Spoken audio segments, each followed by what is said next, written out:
नमस्कार मित्रों, history research point पर आप सभी का स्वागत करता हूं। NCERT history master test series चल रही है और एनसीईआरटी हिस्ट्री का मास्टर टेस्ट सीरीज संख्या 21 है। अगर इसके पहले का वीडियो अगर आप लोगों ने नहीं देखा है तो प्लेलिस्ट में जाइएगा। एनसीईआरटी हिस्ट्री मास्टर टेस्ट के नाम से प्लेलिस्ट बनी हुई है, प्लेलिस्ट में जाइएगा और सभी वीडियो को देखिएगा।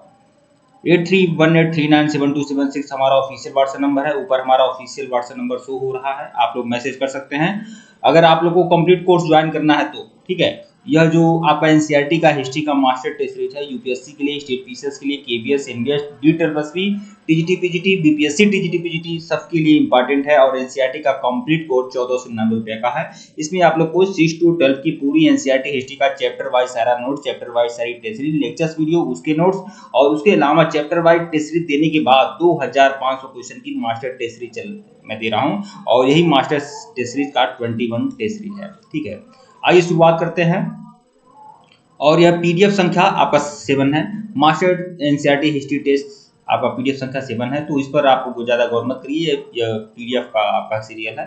ठीक है, तो जो भी लोग हमारे साथ जुड़ना चाहते हैं जुड़ सकते हैं। ऑफिशियल व्हाट्सएप नंबर मैसेज कर लीजिएगा। पीपीएससी टीजीटी पीजीटी का कंप्लीट कोर्स 1 ईयर सब्सक्रिप्शन के साथ 1499 का है। ठीक है, आप लोग ज्वाइन कर सकते हैं और टेलीग्राम आप सभी लोग ज्वाइन कर लीजिएगा। और देखिए कितना बढ़िया बेहतरीन टेस्ट सीरीज है, आपका फुल एक्सप्लेनेशन के साथ सब कुछ आप लोग को उपलब्ध मिलेगा। ठीक है, आइए शुरुआत करते हैं। निम्नलिखित कथनों पर विचार करना है। ठीक है, निम्नलिखित कथनों पर विचार करना है। 1907 के सूरत अधिवेशन के बाद कांग्रेस संगठनों पर गर्मपंथ नेताओं का कब्जा हो गया। बिल्कुल यह सही है आपका। सूरत अधिवेशन के बाद कांग्रेस संगठन पर गर्मपंथ नेताओं का कब्जा हो गया, सही नहीं है। देखिए, किसी का कब्जा नहीं हुआ था, ये गलत है। कांग्रेस विभाजन के बाद ब्रिटिश सरकार ने गर्मपंथ राष्ट्रवादियों को अपने पक्ष में करने का प्रयास किया था, यह भी आपका सही नहीं है। तो कौन सा कथन सत्य है? न 1 सही है न 2 सही है। सत्य की बात हो रही है तो न तो 1 न तो 2, विकल्प डी। ठीक है, व्याख्या देखिएगा। उपरोक्त दोनों कथन असत्य है। 1907 में कांग्रेस सूरत अधिवेशन के बाद पार्टी के विभाजन से लाभ किसी भी दल को नहीं हुआ है। ब्रिटिश सरकार ने बांटो और राज करो का खेल खूब खेला। ब्रिटिश सरकार ने गर्मपंथ राष्ट्रवादियों का दमन किया और उसके लिए उन्होंने नरमपंथ राष्ट्रवादियों को अपने पक्ष में लाने का प्रयत्न किया। गर्मपंथ राष्ट्रवादियों को खुश करने के लिए उन्होंने 1909 का इंडियन काउंसिल एक्ट के रूप में संवैधानिक सुधारों की घोषणा कर दी। इसी कानून को 1909 का मार्लेमेंटो सुधार भी कहा जाता है। 1909 के सूरत अधिवेशन के बाद नरमपंथ नेता कांग्रेस संगठन पर कब्जा करने और उससे गर्मपंथियों को निष्कासित करने में सफल हो गए। प्रश्न संख्या 22 देखिएगा। ब्रिटिश सरकार द्वारा बंगाल विभाजन को किस वर्ष रद्द किया गया था? तो यह 1911 में बंगाल विभाजन को रद्द किया गया था। विकल्प बी जो है आपका सही है। व्याख्या देखिएगा। ब्रिटिश सरकार ने 1911 में बंगाल विभाजन को रद्द कर दिया। पश्चिम और पूर्वी बंगाल फिर से मिला दिए गए। 1912 में बिहार और उड़ीसा भी 2 अलग प्रांत बनाए गए थे। प्रश्न 23 देखिएगा। नीचे दिए गए घटनाक्रम पर विचार कीजिए। नीचे दिए गए कूट का प्रयोग करके उन्हें कालानुक्रम में व्यवस्थित करना है। तो बंगाल विभाजन जो होता है 1905 में होता है। केंद्र सरकार की राजधानी का कलकत्ता से दिल्ली स्थानांतरण भी जो होता है 1911 में होता है। ठीक है, कांग्रेस का विभाजन 1907 में होता है। मुस्लिम लीग का गठन 1906 में होता है। ठीक है, तो इसको आपको मिलाना है। तो 1432 मतलब विकल्प सी जो है आपका सही है। ठीक है, ये क्रम आपका सही है। तो देखिए, बंगाल का विभाजन 16 अक्टूबर 1905 को लागू हुआ। मुस्लिम लीग का गठन 1906 में होता है। कांग्रेस का विभाजन दिसंबर 1907 के सूरत अधिवेशन के दौरान होता है। 1911 में ब्रिटिश सरकार ने केंद्र सरकार की राजधानी को कलकत्ता से दिल्ली स्थानांतरित किया था। तो 1 2 3 4 सब बातें सही हैं। प्रश्न संख्या 24 देखिएगा। सांप्रदायिक निर्वाचन कब होता है? सांप्रदायिक निर्वाचन कब होता है? 1901 में, 1909 में, 1919 में या 1935 में? तो सांप्रदायिक निर्वाचन आपका 1909 में होता है, पृथक निर्वाचन। ठीक है, विकल्प 2 जो है आपका सही है। व्याख्या देखिएगा। व्याख्या। 1909 के इंडियन काउंसिल एक्ट, जिसे मार्लेमेंटो सुधार कहा जाता है, वास्तव में यह हिंदुओं और मुसलमानों में फूट डालने और ब्रिटिश शासन को बनाए रखने की नीति का ही अंग था। इस सुधार के द्वारा अलग अलग चुनाव मंडल की प्रणाली आरंभ की गई थी। इसमें सभी मुसलमानों को मिलाकर उनके लिए अलग चुनाव क्षेत्र घोषित किए गए थे। इन क्षेत्रों में केवल मुसलमान ही चुने जा सकते थे। अलग अलग चुनाव मंडलों की यह प्रणाली इसी धारणा पर आधारित थी कि हिंदुओं और मुसलमानों के राजनीतिक और आर्थिक हित जो है वह अलग अलग हैं। ठीक है,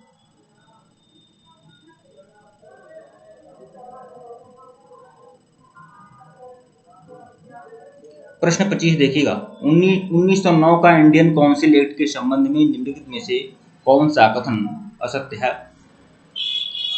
इंपीरियल लेजिस्लेटिव काउंसिल और प्रांतीय परिषदों में चुने हुए सदस्यों की संख्या कम कर दी गई थी।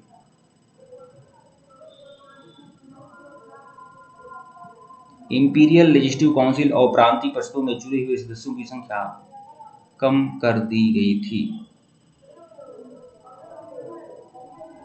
ये आपका कथन आपका सत्य है। ठीक है। पृथक निर्वाचन की व्यवस्था आरंभ किया गया था, सही है। परिषदों के लिए अधिकांश सदस्य अप्रत्यक्ष रूप से चुने जाते थे, यह भी सही है। सभी कथन गलत है। कौन सा कथन असत्य है आपका? तो यही विकल्प ए जो है आपका, यही आपका असत्य है। ठीक है। व्याख्या देखिएगा, कथन ए असत्य है। 1909 का इंडियन काउंसिल एक्ट में इंपीरियल लेजिस्लेटिव काउंसिल और प्रांतीय परिषदों में चुने हुए सदस्यों की संख्या बढ़ा दी गई थी।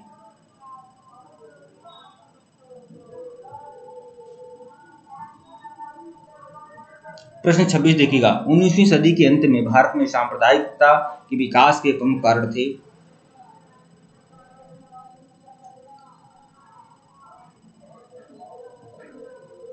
ब्रिटिश को बांटो और राज करो की नीति। ठीक है। सैयद अहमद खान द्वारा रूढ़िवादी विचारों का प्रचार प्रसार करना, यह भी सही है। मुसलमानों का शिक्षा और व्यापार और उद्योग में घटापन, यह भी सही है।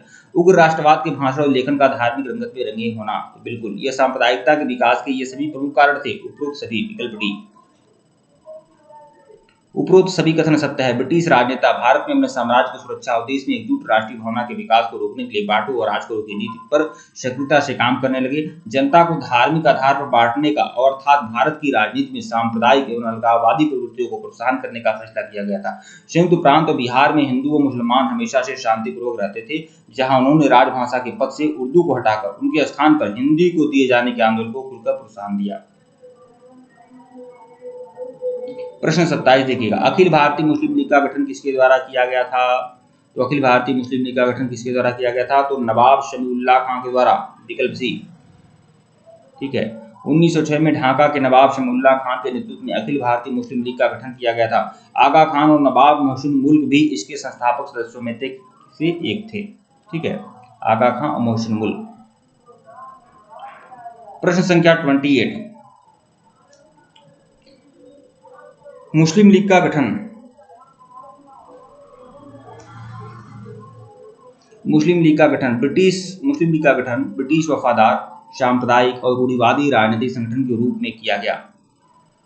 मुस्लिम लीग ने बंगाल विभाजन का समर्थन किया, सही है।